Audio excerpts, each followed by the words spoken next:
Assalamualaikum, halo Bapak, Ibu, dan teman-teman semua. Kembali lagi di channel Black Ranger TV. Nah, Bapak Ibu, kali ini saya akan menginformasikan tutorial bagaimana cara untuk mengakses pengelolaan kinerja di tahun 2025. Nah, yang perlu Bapak Ibu ketahui bahwa PMM sudah tidak ada lagi.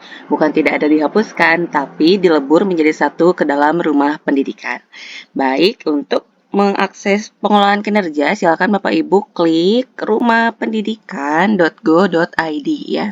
Nah, nanti tampilannya akan menjadi seperti ini. Ini adalah fitur baru yang dibuat oleh Kemendikdasmen untuk memfasilitasi dunia pendidikan. Nah, di sini ada ruang GTK, ruang murid, ruang sekolah, ruang bahasa, ruang pemerintah, ruang mitra, ruang publik, dan ruang orang tua. Untuk mengakses pengelolaan kinerja, Bapak Ibu bisa pilih ke ruang GTK. Klik. Nah, setelah itu, tampilannya akan menjadi seperti ini ya Bapak Ibu. Ada diklat, sertifikat pendidik, pelatihan mandiri, komunitas, dan untuk karir dan kinerja ada pengelolaan kinerja. Silakan Bapak Ibu klik untuk pengelolaan kinerja. Nah, nanti tampilannya akan menjadi seperti ini Bapak Ibu. Sama dengan tampilan yang PMM, namun pintu masuknya berbeda sekarang.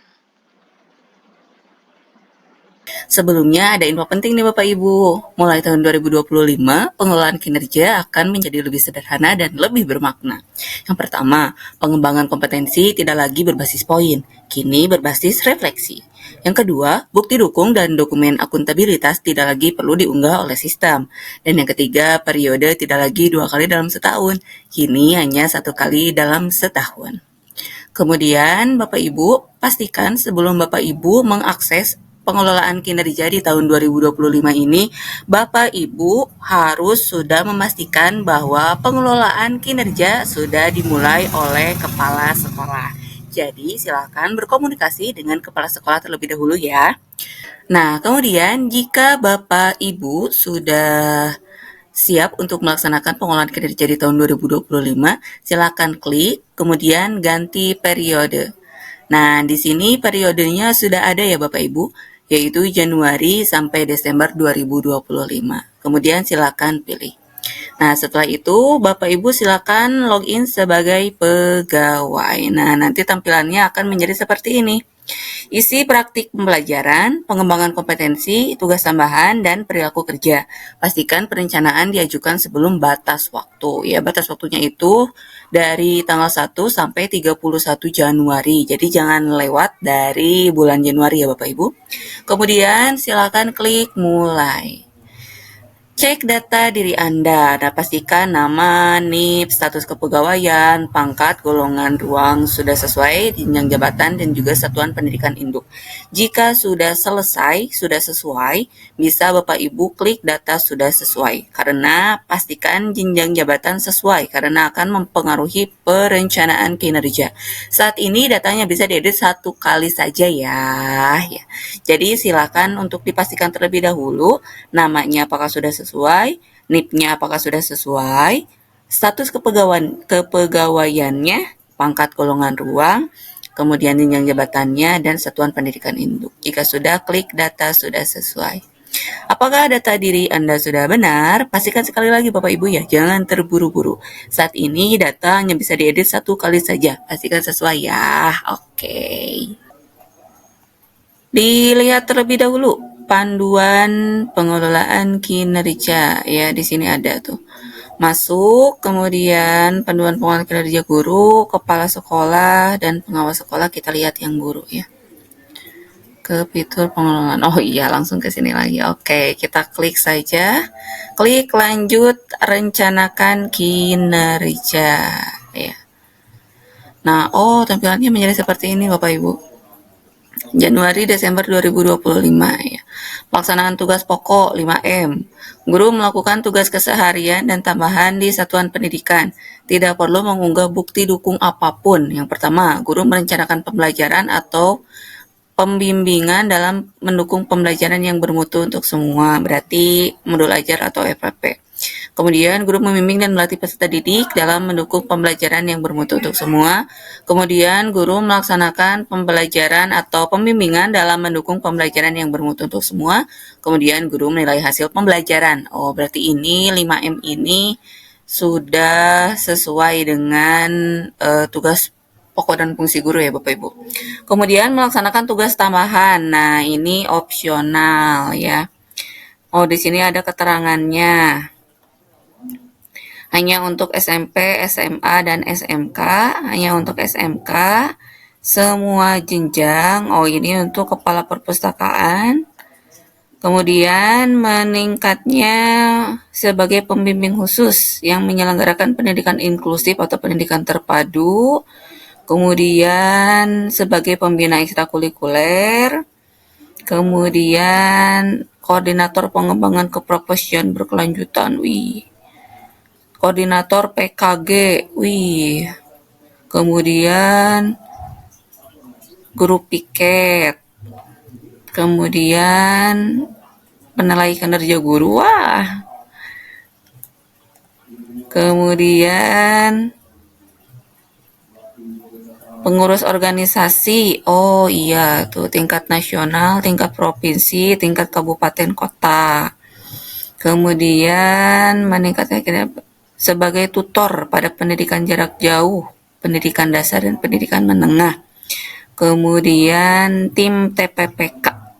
Kemudian operator dapodik, oh ada. Kemudian bendahara sekolah atau pengelola BOS. Oke, karena di sini saya hanya menjadi pembina ekstrakurikuler, berarti saya pilih yang pembina ekstrakurikuler ya Bapak Ibu. Nanti bisa ditambah ataupun bisa dihapus. Kemudian disimpan draft terlebih dahulu. Oke, ini bisa disimpan draft. Kita coba login lagi. Langsung ke praktik kinerja. Pilih indikator untuk menjadi fokus peningkatan kinerja Anda. Kami sediakan rekomendasi berdasarkan rapor pendidikan satuan pendidikan Anda versi terakhir. Untuk kualitasnya, pembelajaran, dimensi prioritasnya, pilih sesuai kebutuhan. Oke. Dipilih yang masih kuning ya Bapak Ibu. Biasanya beda-beda di setiap sekolah, disesuaikan dengan rapor pendidikan satuan pendidikan. Oke. Disiplin positif sudah bagus.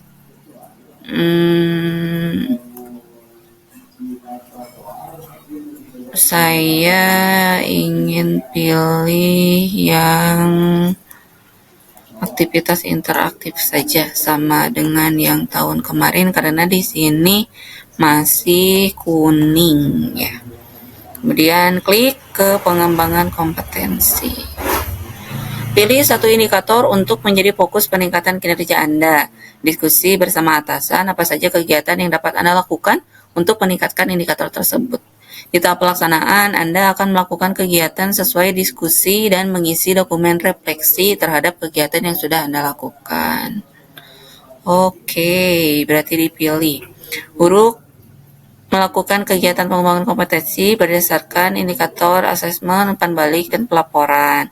Guru melakukan pengembangan kompetensi berdasarkan indikator karakteristik dan cara belajar peserta didik.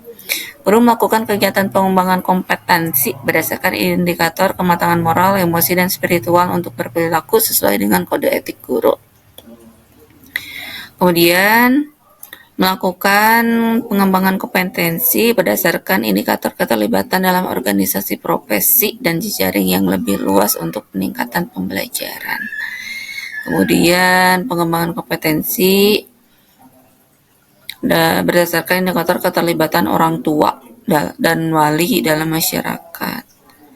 Indikator kolaborasi, indikator kurikulum, indikator lingkungan pembelajaran yang aman dan nyaman. Kemudian orientasi berpusat pada peserta didik, pembelajaran efektif, pengembangan diri melalui kebiasaan refleksi, pengetahuan konten pembelajaran dan cara mengajarkannya. Nah, saya ingin membuat kelas nyaman, Bapak Ibu. Oh, untuk indikator kompetensinya di sini hanya bisa memilih satu. Oke, guru melakukan kegiatan pengembangan kompetensi berdasarkan indikator lingkungan pembelajaran yang aman dan nyaman bagi peserta didik. Asesmen umpan balik, pengembangan diri melalui kebiasaan refleksi.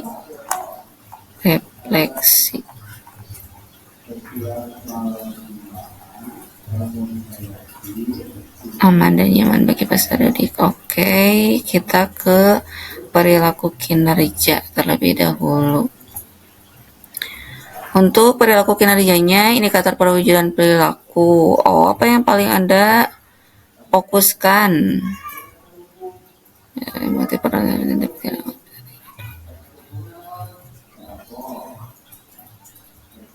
Nah, saya ingin bersifat ramah ya kepada peserta didik dan orang tua tanpa membeda-bedakan, cekatan dalam bekerja, solutif dalam mengatasi permasalahan pembelajaran, dan dapat diandalkan oleh peserta didik, orang tua maupun rekan sejawat. Bagaimana caranya?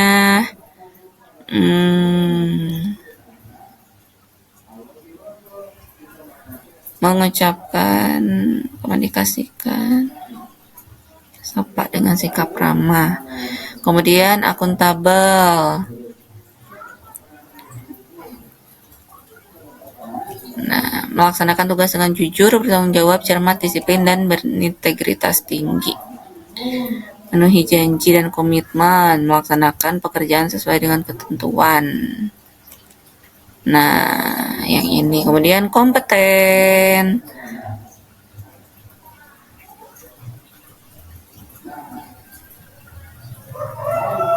Penguasaan kompetensi dalam melakukan kinerja. Oke. Ini dipilih sesuai dengan kesanggupan Bapak Ibu ya, tidak harus disamakan gitu. Jadi sesuai saja. Bapak Ibu akan menargetkannya perilaku yang seperti apa gitu.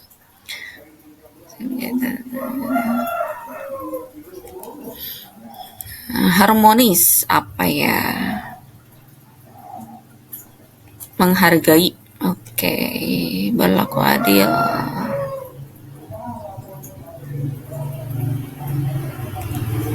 Menghormati gagasan, loyal.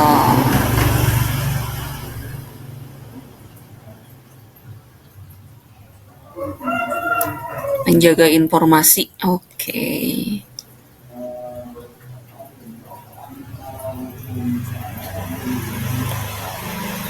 Adaptif.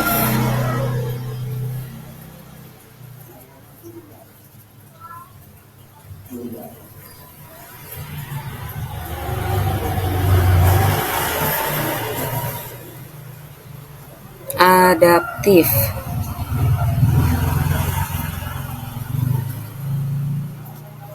Berinovasi.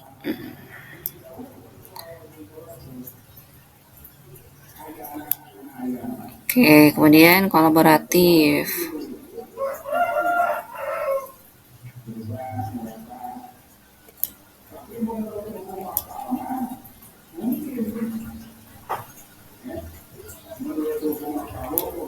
Oke, setelah itu simpan draft. Oh, oke, masih bisa.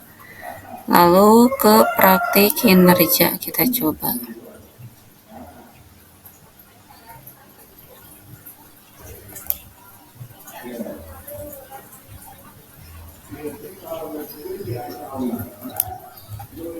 Ini sudah dipilih kerangkuman. Nah, nanti kalau sudah sesuai Bapak Ibu, dengan catatan ini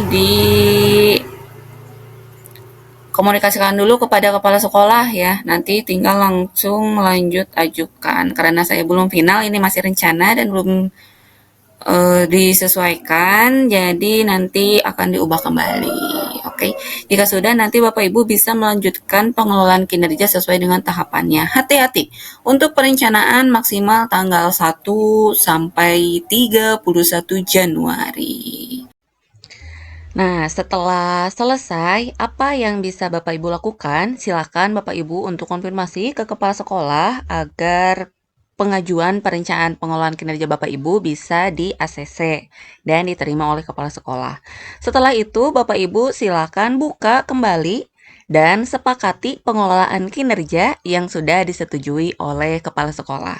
Ingat ya Bapak Ibu, sampai dengan disepakati ya. Jadi ada 2 tahapan. Kita melakukan perencanaan, diajukan ke kepala, lalu kepala menyetujui, lalu disepakati lagi oleh kita. Itu sampai tanggal 31 Januari ya Bapak Ibu. Hati-hati, sebentar lagi waktunya sudah selesai dan setelah itu Bapak Ibu bisa melanjutkan pengelolaan kinerja sesuai dengan tahapannya. Terima kasih, semoga informasi yang saya sampaikan bermanfaat. Assalamualaikum warahmatullahi wabarakatuh.